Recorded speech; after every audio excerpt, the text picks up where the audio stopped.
교회가 해야 되는 일들 가운데 하나가 교제입니다. 교회하면 예배, 또 선교, 전도, 봉사 뭐 이런 것들을 생각하게 되는데, 그것과 더불어서 교회 사명 가운데 하나가 교제입니다. 성도들의 교제. 교제라고 하는 말을 우리가 조금 쉽게 이야기하면 남녀의 교제, 남녀가 교제한다라고 하는 그 교제와 같은 이야기일 수 있습니다. 남녀가 사랑해서 사귀는 것처럼 교회 안에 성도들도 사랑해서 사귀는 것, 그것이 바로 교회의 존재의 목적 가운데 하나임을 우리에게 가르쳐 줍니다. 그래서 믿음 생활이라고 하는 것은 혼자만 하는 것은 성경적이 아니고 하나님이 원하시는 것도 아닙니다. 공동체 가운데 서로 사귀고 그리고 교제하면서 믿음 생활하는 것이 하나님께서 우리에게 원하시는 믿음의 생활입니다. 그런데 이 교제라고 하는 말 속에는 크게 세 가지의 의미가 있습니다. 첫째는 사귄다라고 하는 의미가 있어요. 내가 누구를 사귄다라고 할 때 교제한다라고 얘기하죠. 그러니까 교회 안에 성도들이 서로 사귀어 나가는 것을 교제라고 이야기합니다. 나 혼자 있어서도 안 되고 다른 사람과 사귀어야 되고, 다른 사람이 왔을 때 그 사람을 같이 품고 맞아서 함께 사귀어 나가는 것이 믿음 생활의 모습입니다. 그래서 많이 사귀어야 합니다. 두 번째는 참여라는 의미가 있습니다. 내가 교회 안에 어떤 것에 참여한다는 것, 교회 안에 봉사와 헌신과 또 뭐 이런저런 일에 함께 참여하는 것, 그것이 바로 교제가 됩니다. 세 번째는 나누어 준다는 의미가 있어요. 내 것을 나눈다라고 하는 것. 우리가 누구를 사랑하고 누구를 사귀게 되어지면 그 사람이 내 것을 나누어 주거든요. 나누게 되거든요. 그래서 교회 안에서 서로 나누는 것, 이것이 바로 교제의 모습입니다. 그러니까 교제라고 할 때는 세 가지: 사귄다, 그리고 참여한다, 나눈다라고 하는 의미가 담겨 있죠. 그래서 초대교회도 이제 성령의 은혜를 받고 나서 그들이 나누기 시작하는 모습들을 우리가 볼 수 있습니다. 많으냐 적었냐의 문제는 그건 나중이고, 중요한 것은 내가 나누는 마음을 가지고 우리가 살아가고 있느냐 하는 부분들을 우리가 생각해 봐야 합니다. 그래서 하나님이 기뻐하는 것 가운데 하나가 성도들의 교제이다. 성도들의 교제이다. 성령과 성도들의 교제일 뿐만 아니라 성도들 사이의 교제가 필요하다는 것을 우리에게 보여줍니다. 오늘 본문 이 2절부터 4절 말씀을 통해서 하나님이 기뻐하는 교제의 모습을 우리가 생각해 볼 수 있는데, 2장 1절은 그 성도들의 교제에 있어서 있어야 될 내용이 뭔가, 성도들이 교제할 때 어떤 것들이 거기 내포되어야 하는가 하는 것을 보여줍니다. 2장 1절 한번 같이 읽어보겠습니다. 그러므로 그리스도 안에 무슨 권면이나 사랑이 무슨 위로나 성령이 무슨 교제나 긍휼이나 자비가 있거든 그랬습니다. 여기 보면 그리스도의 교제, 성도들의 교제 안에 있어야 될 그 덕목이라고 하는 그 요소들을 얘기합니다. 첫째는 권면을 얘기합니다. 권면, 누가 잘못되었을 때, 잘못된 길로 갈 때 그 사람을 권면해서 바른 믿음의 길로 걸어가도록 하는 것이 권면이죠. 그래서 권면하는 것. 두 번째가 뭡니까? 위로입니다. 사랑의 위로. 사랑으로 누군가 힘들고 어렵고 정말 괴로울 때 위로해 주는 것, 위로가 있어야 한다는 것을 보여줍니다. 그 다음에 성령의 교제입니다. 성령을 통한 교제. 우리가 성도의 교제를 얘기할 때 성령을 통한 교제, 영적인 교제입니다. 단순한 인간적인 교제가 아니라 성령의 역사심 속에 성령의 마음을 품고 성령과 하나 되어서 서로 교제해야 유익이 되어지지, 그렇지 않고 인간적인 교제를 하다 보면 오히려 상처를 받고 서로에게 고통을 줄 수가 있습니다. 그래서 성령의 교제가 있어야 될 것이고, 네 번째는 긍휼이라 했습니다. 불쌍히 여기는 마음이죠. 뭔가 잘못되었을 때 그 사람을 불쌍히 여기는 긍휼의 마음이 필요합니다. 그리고 다섯 번째는 자비입니다. 자비, 그를 향해서 베풀고 나누는 그 자비의 마음이 여기에 필요합니다. 그래서 교회 안에서 성도의 교제가 있다, 성도의 교제를 나눈다라고 할 때는 이런 마음, 이런 성품을 가지고 우리가 교제해야 되는데, 권면, 위로, 그리고 성령의 교제, 긍휼, 자비의 마음을 가지고 우리가 교제하는 것이 필요합니다. 그래서 하나님 앞에 이 아침 저희들이 기도할 때, 하나님, 우리가 교회 안에서 여러 성도들과 함께 교제하며 살아가야 되는데 하나님께서 이런 마음을 내게 주시길 원합니다. 권면할 수 있는 마음을 주시고, 위로할 수 있는 마음을 주시고, 성령으로 교제하는 마음을 주시고, 긍휼의 마음을 주시고, 자비의 마음을 주시어서 우리가 함께 교제하는 정말 주님이 기뻐하시는 아름다운 교회가 되도록 축복해 달라고 기도하시는 이 아침 되시기를 주의 이름으로 간절히 축원합니다. 그러면 이런 마음을 가지고 우리가 어떻게 교제를 나눌 수 있겠느냐? 그 교제의 기본적인 그 자세를 또 하나 가르쳐 주는데 2절 말씀입니다. 2절 한번 같이 읽어보겠습니다. 2절 마음을 같이하여 같은 사랑을 가지고 뜻을 합하며 한 마음을 품어. 아멘. 여기 보니까 마음을 같이하여 같은 사랑을 가지고 뜻을 합하며 한 마음을 품어라. 하나를 얘기하고 있죠. 그죠? 하나를 얘기하죠. 교제한다는 것은 하나가 되는 것이죠. 교제한다는 것은 하나가 되어지는 것인데 그 진정한 하나님 기뻐하는 교제, 우리에게 유익이 되는 교제를 하기 위해서는 마음을 같이하여 같은 사랑을 가지고 여기 보면 사랑도 다른 사랑이 있는 것 같아요. 마음을 같이하여 같은 사랑을 가지고 뜻을 합하여 생각을 합하여 한 마음을 품어라. 마음과 사랑과 뜻을 이야기합니다. 마음과 사랑과 뜻이 하나 되어지는 것이죠. 마음이 하나 되고 생각이 하나 되어지고 사랑이 하나 되어질 때 진정한 교회 안에 교제가 되어질 수 있음을 우리에게 가르쳐 줍니다. 얼마 전에 친구 목사님하고 이야기하다가 그런 이야기를 들었습니다.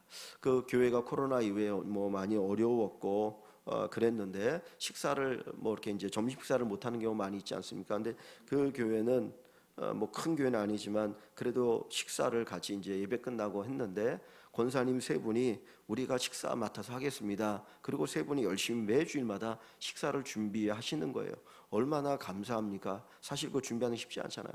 그런데 목사의 마음이 안타까운 게 뭐냐면 그 식사를 하면서 음식을 먹으면서 맛있니 맛없니 맛있니 맛없니 하는 사람들이 더러 있다는 거예요. 그런데 그런 분들이 누구냐?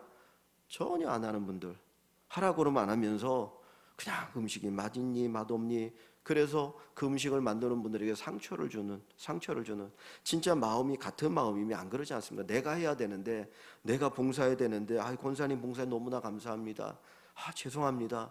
그리고 그 음식에 대해서 맛있게 먹고 기뻐하고 감사하고 그런 마음을 가지고 있어야 되는데 그것이 아닌 거예요. 그러니까 그런 이야기를 듣는 그 봉사하는 분들은 마음에 상처가 되어지고 목사는 그 이야기를 들으면 가슴이 아프고 그러니까 오히려 그것이 마음의 상처가 되어지는 그런 일들이 있다라고 하는 거예요. 정말 우리가 한 마음, 한 뜻, 한 사랑이면 그것을 볼 때마다 얼마나 감사합니까? 맛있고 감사하고 정말 내가 해야 되는 일을 권사님 대신해 주셔서 너무나 감사합니다. 권사님 너무나 감사해요. 그리고 온 교회가 그분들에 대해서 감사하는 마음을 가지고 움직여야 그게 진정한 교제가 있는 것이잖아요.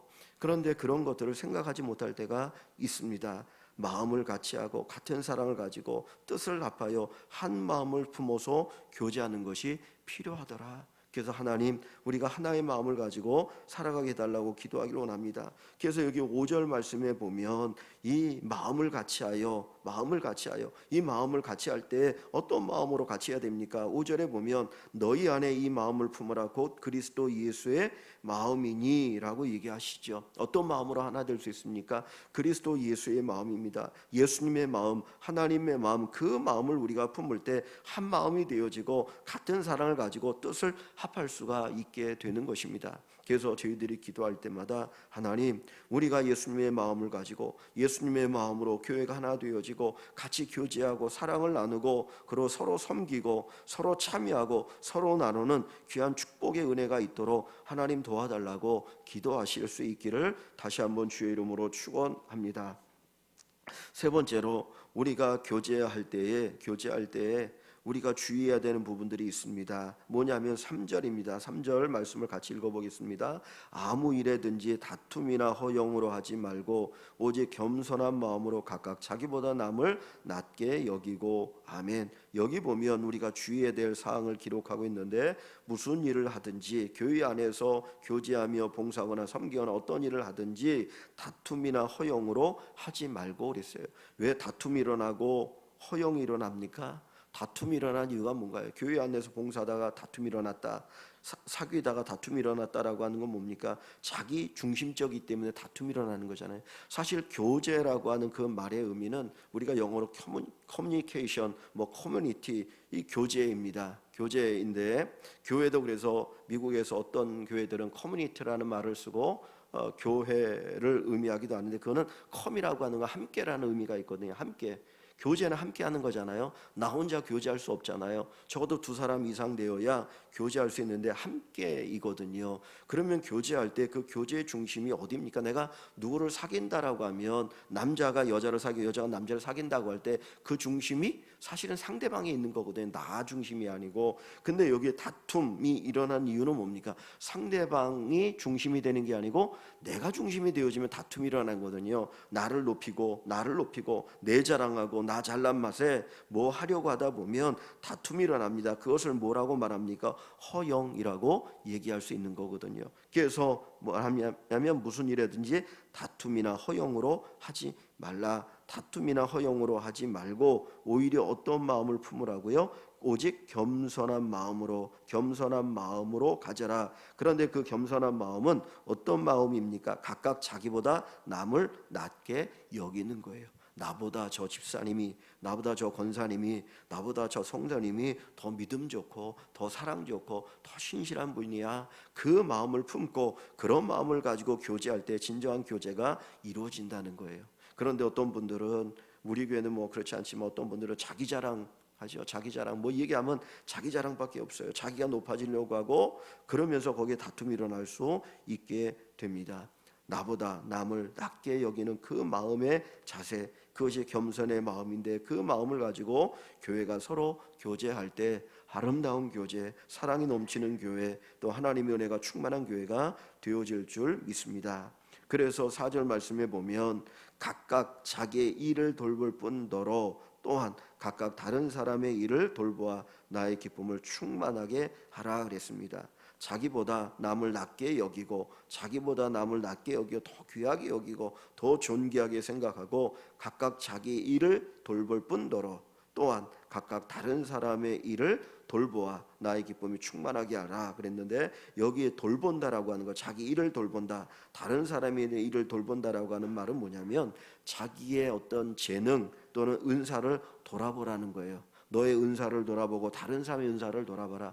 내가 가지고 있는 은사가 무엇인지, 다른 사람이 가지고 있는 은사가 무엇인지를 서로 돌아보면, 내 은사가 이거고 요 집사님의 은사는 요거니까 우리가 이 은사를 가지고 함께 같이 일하면 이렇게 귀한 일들이 이루어지겠구나, 유익이 되겠구나, 요거 생각할 수 있다는 거예요. 또 은사뿐만 아니라 유익이라는 말로 바꿀 수도 있어요. 내 유익을 생각할 뿐만 아니라 다른 사람의 유익을 생각해봐라. 내가 이 일을 할 때에 내게 이것이 이익이 되는 것처럼 이것이 다른 분들에게, 다른 성도들에게, 우리 권사님에게, 집사님에게, 우리 성도들에게 유익이 되겠느냐, 그거 생각하고 살피라고 하는 것이죠. 그리해야 하나님이 기뻐하는 교회가 되어지고 공동체가 되어진다라고 하는 것을 가르쳐 줍니다. 하나님께서 교회를 만드시고 공동체를 세우신 이유가 성도가 서로 교제하게 하는 것이죠. 서로 교제하고 함께 서로를 사랑하고, 그러면서 유익이 되어지다 보면 우리가 더 주님을 위해서 또는 다른 사람들을 위해서 더 많은 귀하고 아름다운 일들을 할 수 있게 되어집니다. 그 일들을 위해서 하나님이 우리에게 교제하게 하십니다. 교제 안에, 성도의 교제 안에 반드시 들어가야 되어질 것들이 무엇이냐? 권면과 위로와 또 성령의 교제와 긍휼과 자비입니다. 한마디로 말하면 사랑이라고 말할 수 있습니다. 우리가 사랑의 마음을 가지고 우리 모두를 돌아보게 되어지면 하나님이 기뻐하는 교회가 되어질 줄 믿습니다. 2023년도에 우리 교회가 생각해야 될 부분 가운데 하나가 좀 더 이 성도의 교제가 많아졌으면 좋겠다. 그래서 교제할 수 있는 장을 좀 더 많이 만들어 놓고 함께 교제하면서 알아가고 서로를 위해서 배려하고 그 가운데 함께 하나님 앞에 성장해 나가는 그런 교회가 되기를 소망합니다. 그래서 어떤 모습이든지 우리가 교제하면서 함께 살아가고 싶어 하는데, 하나님 앞에 오늘 이 아침 기도할 때 하나님, 우리 교회가 주님 기뻐하는 교회, 서로에게 유익되어지는 그 교제가 풍성한 그런 축복된 교회가 되도록 하나님 도와주시옵소서. 기도하시는 이 아침 되시기를 주의 이름으로 간절히 축원합니다.